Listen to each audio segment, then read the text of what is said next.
variety shows, a staple of entertainment ever since the days of music hall in the Victorian era, mixing different kinds of entertainment all in one show. Music, comedy, daring thrills, and just good old-fashioned entertainment. Theatre and radio did it for years, and when television came along, the variety shows got in there from the beginning. Amongst the first was BBC Television's Cabaret in 1936. TV was suspended by World War II, but when TV came back after the war, variety shows came back too. The BBC kept the faith with the good old days, which started in 1953 and lasted 30 years. When ITV came along, ATV threw down the gauntlet with Sunday Night at the London Palladium.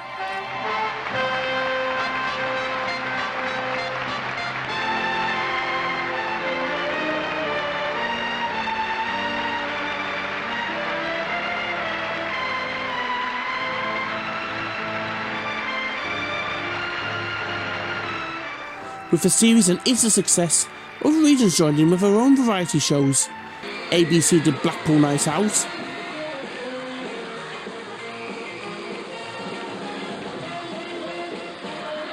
Rediffusion did the Hippodrome Show,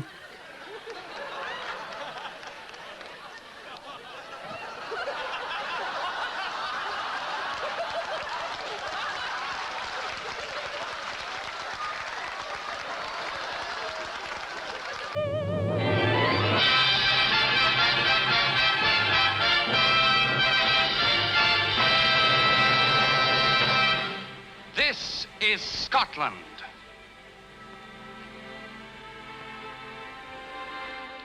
while Scottish got off to a flying start with This Is Scotland and the Dick Hockmanay New Year, which spurred on BBC Scotland to do the White Heather Club.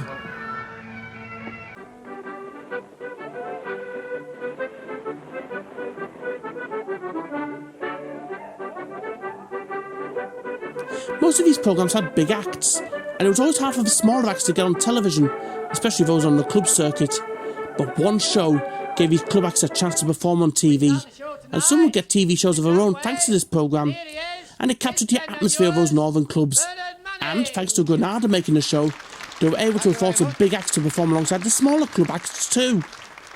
There's a great atmosphere at the Wheeltappers tonight. Hi, I'm Stuart Kenny, and on today's Nostalgic Thingummyjigger, join me for a pint or two and some good turns down at the Wheeltappers and Shunters Social Club.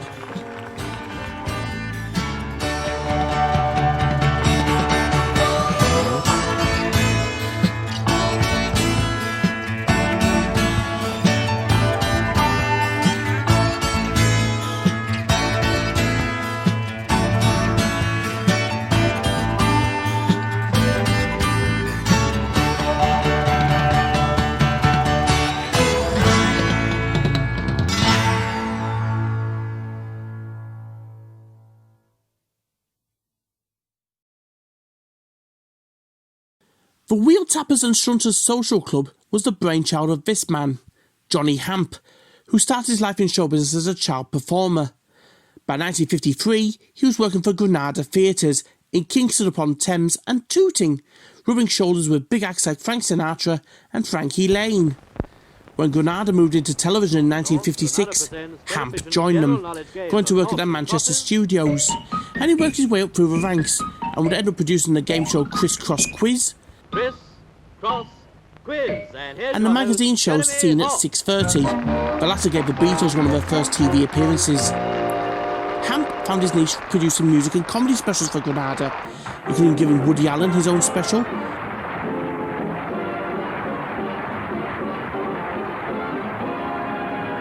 He also did the music of Lennon and McCartney in 1965.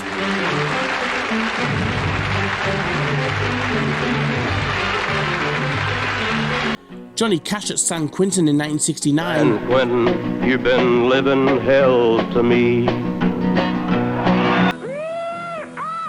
And in a groundbreaking move, the Blues and Gospel Train in 1964, which had blues singers like Sister Rosetta Tharpe, Otis Spann, and Muddy Waters performing on a rainy platform at the abandoned Wilbraham Road station in Manchester.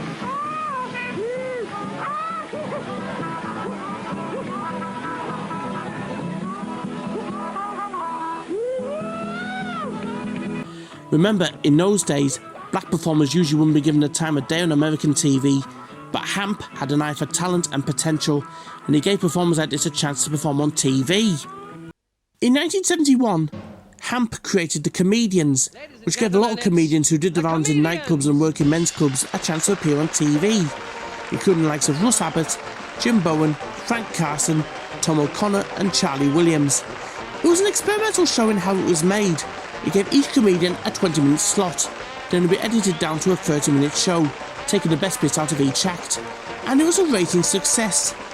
Hamp had another show in mind for Granada, which would take the tone and structure of the Comedians, but expand on it by putting it in a more authentic setting. Hence, the Wheeltappers and Shunters Social Club was born. The name came from people who worked on the railways. It would be set in an authentic working men's club built on the set at Granada Studios, and have different acts on, not just comedians, but bands, singers, knife throwers, magicians, you name it. Its structure was close to that of the good old days. The BBC's old Edwardian variety show done the Leeds City Varieties, which are still going strong, but the Wheeltappers and Shunters Social Club would be just as authentic, but set in the then present day.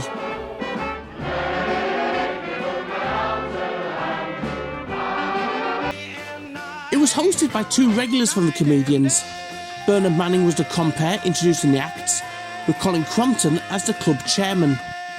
Manning gets something of a bad reputation these days because of the jokes he told in his act, but back then he was very popular, and as compere, he's a consummate professional.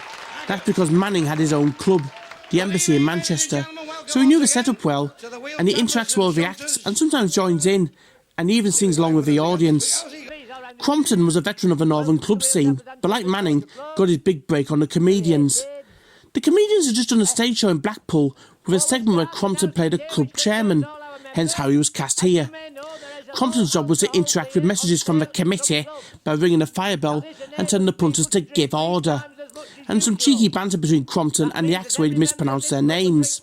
Now there's a lot of noise at the bar. What? If I don't get better order, I want better order, or else I'll get that Lonnie Doonican to sing again.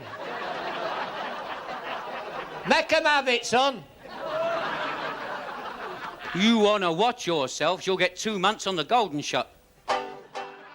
Series 1 started on April the 13th, 1974 for 7 episodes, and it did really well, and the second series followed a few months later that July. The setting was very authentic. It felt like a real northern club with real beer flowing and smoking was allowed. The cameras were well hidden and it was done in one take to add to the authenticity that it was a real night out.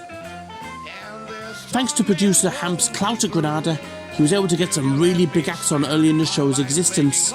The first 2 series included musical turns from America, including Bill Haley and the Comets,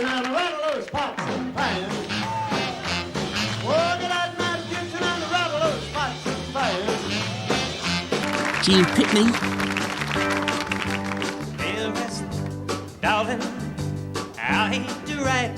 The 3 Degrees, Say goodbye, that will never do. Though sometimes I have wanted to. and Roy Orbison.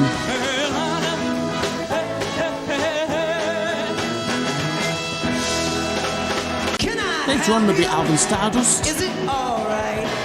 Hello, baby. Can you come out tonight? Come on.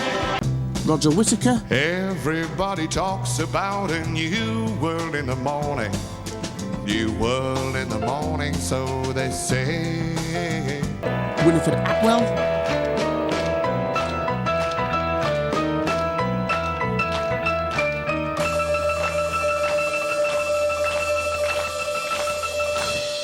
Lonnie Donegan,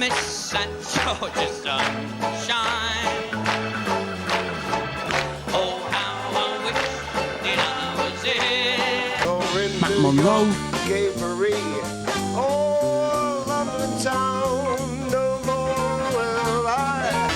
Tony Christie,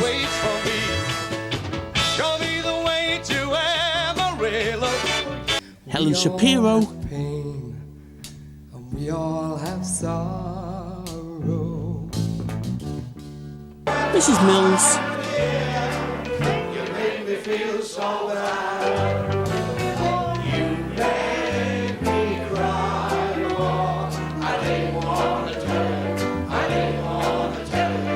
Johnny Ray, And they criticism that we... Lena Zagaroni,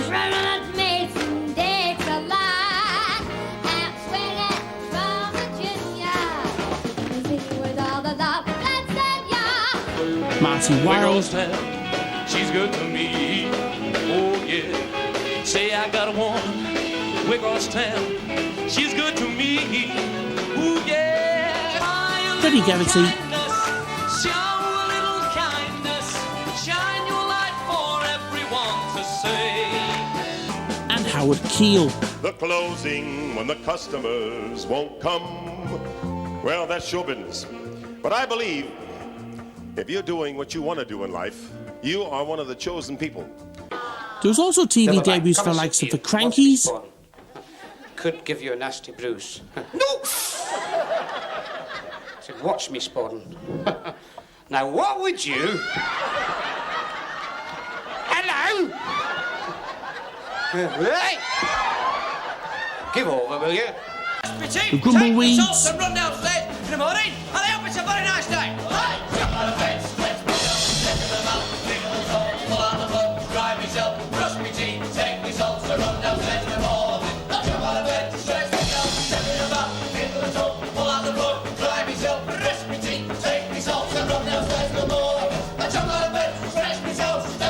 Cannon and Ball, No. I mean, what sort of a song's that? Halifax Building Society. Oh, but you must change the words. Something that nobody Paul else can be Daniels. bothered with. It's only me, stupid enough. You see, I have noticed that in England, all the posh people, you know, the ones that talk like that, you know, them with grapes on the sideboard when there's nobody sick, them. What they do is they pick a pack of cards up and they're in a rut. They're in a rut. They pick them up and they shuffle them like that. It's called the English overhand shuffle. Frightfully nice, frightfully. and Little and Large. My fantastic guitar solo, thank you.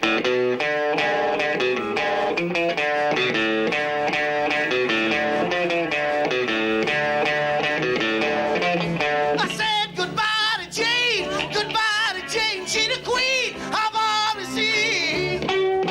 All of whom got their own TV shows off the back of this. Even regulars from the Comedians turned up, including Frank Carson, Thanks. Now for my first funny story. Jim I could tell it Bowen, was a Catholic club because they called the bingo numbers out in Latin so that the Protestants couldn't win. It was a funny club.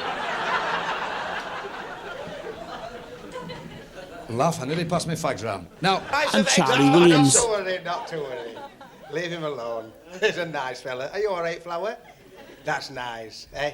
Christmas and New Year. Lovely, isn't it? as well as Mike Reed. The station master, anything exciting to do around here, mate? He said, where you going, son? I said, the Wheeltappers Club. And he said, stay here and watch some shunting. Dougie Brown. Good evening. I promise I won't say thank you very much too many times. I don't know. I think I'll just walk on and talk and do all sort of... Bernie Clifton. Pearly whites. Just a jackknife. have I got some bad news for you?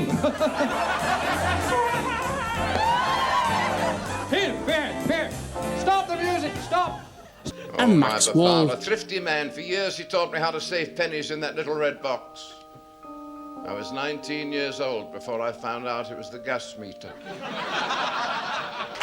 There was also international acts from the amazing Bavarian Stompers. I am the music man. I come from down your way. What can I play? What can I play? I play the tables, eh? The Ukrainian Cossack Brotherhood.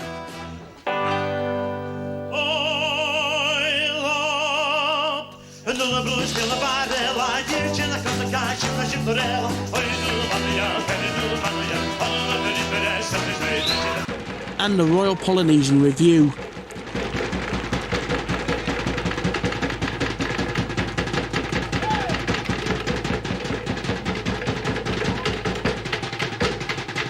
It was a good showcase of talent all in one location, mixing unlikely stars together. For example, the Krankies were on the same episode as Bill Haley. They even took the show to the Leighton Institute in Blackpool in 1974. I do like to be beside the sea. I like to be beside the prom, where the bands all play tiddly-om. I like to be beside the seaside. I do like to be beside the sea. lots of girls beside that like to be beside the seaside, beside the sea. One more time. I do like to be beside the seaside. I do like to be beside the sea. I like to walk along the rum, where the band's all playing till the And they did a couple of New Year specials too. sharing our load side by side through all kinds of weather. What if the sky should fall? The show lasted for 48 episodes over 6 series and they attracted a massive bevy of talent, and that was thanks to producer Johnny Hamp's clout behind the scenes and the connections he made over the years. However, not everything lasts forever. Despite giving a voice to all these artists who were probably rejected by opportunity knocks or new faces, some ITV regions recoiled in horror at the show's Northern Working Men's Club setting. It usually went out on Saturdays on ITV about 8:30, but for a time, London Weekend and Southern shunted the Wheeltappers to midnight as they felt they could do better and the Wheeltappers didn't fit their upmarket demographic. The final series in 1977 had the series cut from 45 minutes to half an hour with only one act. One episode featured controversial hypnotist Martin St. James and was never shown, as the IBA had strict rules about hypnotists on TV. Watching it now, you feel they had a point. What are you inventing there, sir? A woman with common sense. A woman with common sense? What are you inventing there, dear? An aeroplane. An aeroplane. Keep working on it. What are you inventing there, sir? What are you inventing? A mine. A what? A mine. A mine. What do you want a mine for? Oh, I've always wanted a mine. Oh, you always wanted a mine. Wonderful. It was also around this time the show's success was pulling the show's hosts off in different directions. Bernard Manning had a brief stint in Las Vegas, as captured in his documentary for Granada. We try very hard in Las Vegas to do it right for you, the visitor. I see Robert Gould is appearing here. I've dropped a few of them in my time. KLAV Radio and the Las Vegas Convention and Visitors Authority welcome you to the entertainment capital of the world. And he also did Under Manning for Southern.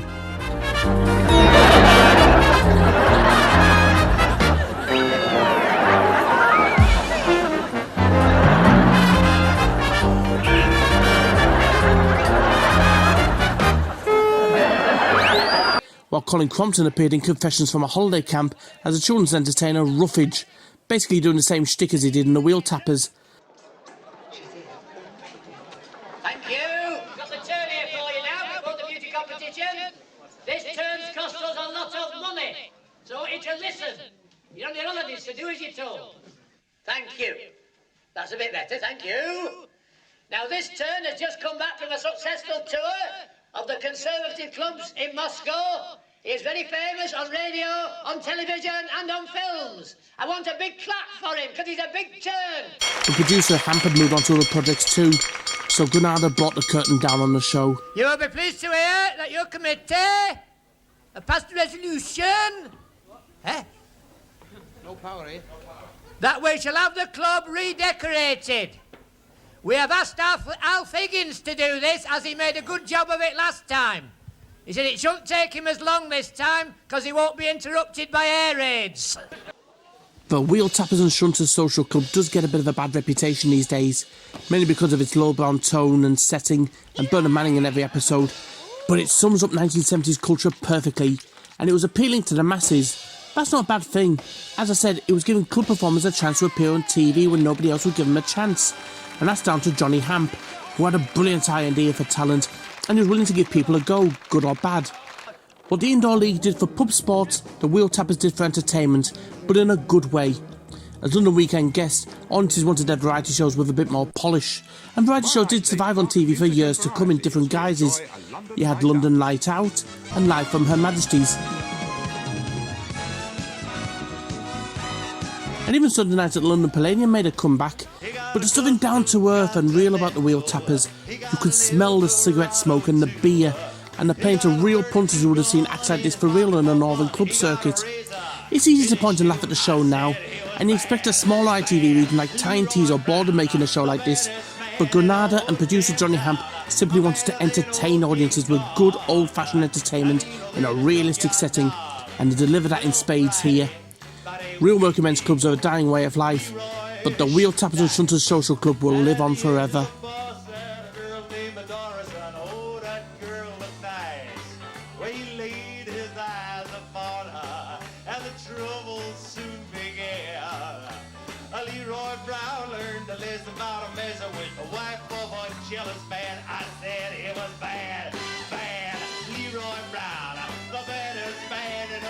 Thank you ever so much for watching. Be sure to subscribe to see more videos I've made, and I'm on Facebook and Twitter if you want to drop by and say hello. I also have a Patreon if you want to donate or see me do specific subjects. See you again soon.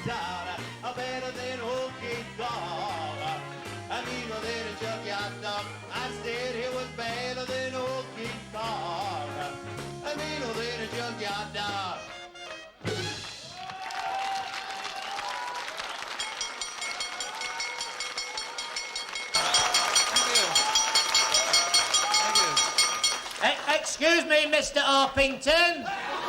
Yes? Why do you wear your sunglasses when it's not sunny? Same reason you wear your hat when it's not raining.